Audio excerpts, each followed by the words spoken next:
everyone. Welcome back to the channel. Today's guest, we are joined by Joey Guns Poirier.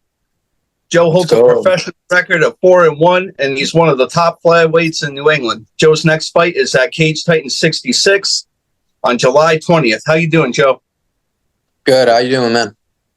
Awesome, man. You're about three weeks exactly out. How are you feeling today? Yeah, I'm feeling good. I'm about to head up to New York with a few of the guys from the cartel, do a little training out there with some guys.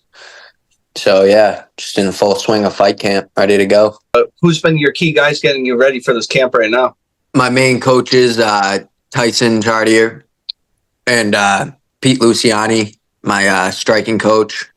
And then I got all the training partners over there. And at Mom's Basement, I got guys like Valdina, Connor Matthews, all the cartel guys that go up there, a bunch of them. So, yeah, just working with a bunch of killers, getting ready for this, Have you made any specific adjustments or changes this camp prior to the last? No, I wouldn't say so. Probably for last camp, I started going up to cartel, and that was a major change. So this is my second camp now up there full time, and yeah, it's really paying off. What do you know about Adrian Haley, and how do you feel like your style will compare against his? I know he's a pretty seasoned guy. He's 3-3, had a really good amateur career. And, yeah, I know he likes to strike, likes to throw hands. I watched his fight versus Josh Medeiros. And, yeah, I think stylistically, I think it's going to be a striking match on the feet.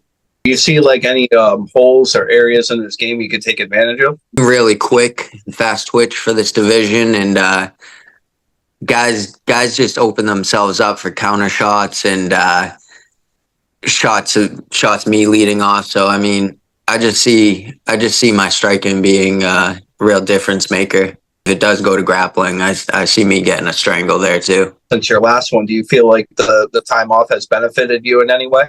It's been good to just get consistent training in this time and really boost the skills. So I'm excited to put it on display. The last fight with Casey Norton, was there anything that you took away from that fight? Anything you learned about yourself? Huge learning lessons in that one, mainly the main takeaway was I just got to be more patient in there. You know what I mean? Pick and find my shots as they open up, not just try to headhunt and go straight in. I think I got a little obsessed with just finishing dudes quick and putting them out. So I just need to really take my time in there and find the shots as they come. You always wanted to be a fighter? I did karate a lot growing up as I was younger, and then kind of drifted away from it with like school sports and stuff like that. I did a little bit of wrestling, summer wrestling programs and stuff that stayed with it. And then after high school, I, through some mutual friends, met some fighters, and right away I decided when I started training that I wanted to fight. So I think it was about a year and a half after training MMA. So I think I started in 2017 at SBG in Wareham. So after like a year and a half, I took my first amateur fight. It was like 20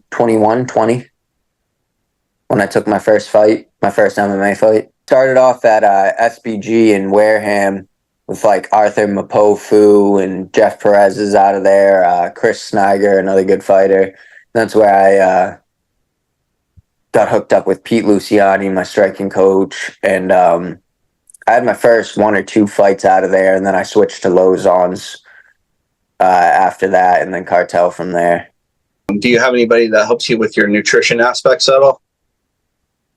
No, not really, honestly. It's all me. I just kind of know my body weight, and I'm real in touch with kind of just how my body fluctuates, and I kind of know where I need to be at this point. And yeah, I got it down pretty good by now.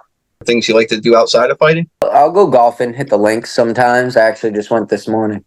And how do you deal with recovery and injuries, both physically and mentally? Try to get the massages done, you know what I mean? The ice baths, the sauna, all that stuff. Sleep's very important, how much water you're drinking. So I try to stay on top of all of that stuff.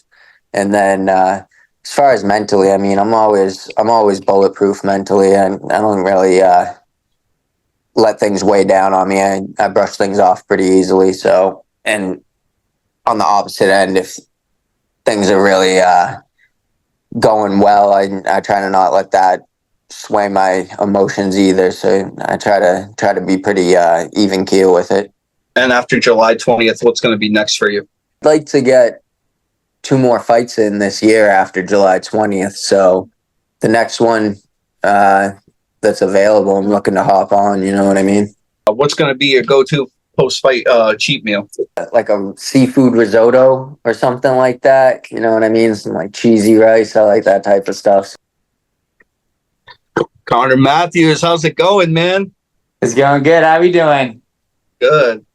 When's the next fight, man? Looks like I'm hoping like September, October right now. So you know, I'm training, getting ready to go. Mostly focusing on these guys with their fights coming up right now. But yeah, I'm ready to go. So, you know, September, October, UFC calls, I'm ready to go. Elite group over there. Yeah, we got some good guys. These guys coming up, you know, the cartel, we got some good guys right now, and the room's been it's been busy. So it's good big things coming out of New England here. Eye out for besides Valdina and Joey Guns and anybody else on the radar? We got a couple guys that are looking to take their first fights. Ryan Genius, he's been training with us up at the cartel. He's looking to get in there, maybe next fight card at Cage Titans. He's going to be really good. Ryan Genius, this kid Jude Voss, who's another young kid who's coming up. And then, you know, for you, like guys on the verge of the UFC, Tom Pags. I think we should get Tom Pagulo and Nick Fiore. I think they're going to be getting up there. And another good is Chris Montino. He's been on a tear lately. You know, since he's been out of the UFC, he's been finishing guys. So I think good chance we could see him back in the UFC this next year too, as well. And Carlos Azoya. Yeah. Carlos Azoya, he's on a tear. He's on a tear right now, beating everybody. So it's been good. Combat FC, man, that was a good one for him. Yes, sir. Joe Giannetti, you think he's on his way up? I mean, he's always been knocking at that door for a while now. So I just think a couple more big statements, and he could get a shot for sure. Want to shout out before we go? So shout out to all the coaches and teammates. I couldn't do it without them. That, you know, we need bodies in the room. We're all thriving. We're all coming up together. Group full of killers. So shout out to all of them. And then as far as sponsors, you know, I got Chris Cole, my barber over in Plymouth. He's a huge help. So if you're ever in that area, go grab a haircut. He'll hook you up. I got Mike Miller. He's another huge help when it comes to helping me. And we got Evan over at Hannay Reels. He's a huge help. He's a homie. So shout out to all of them, you know what I mean? And yeah, big things coming. Wish you the best with the rest of camp, and I can't wait to see you go to battle on July 20th, man. Let's go. Have a great rest of your day.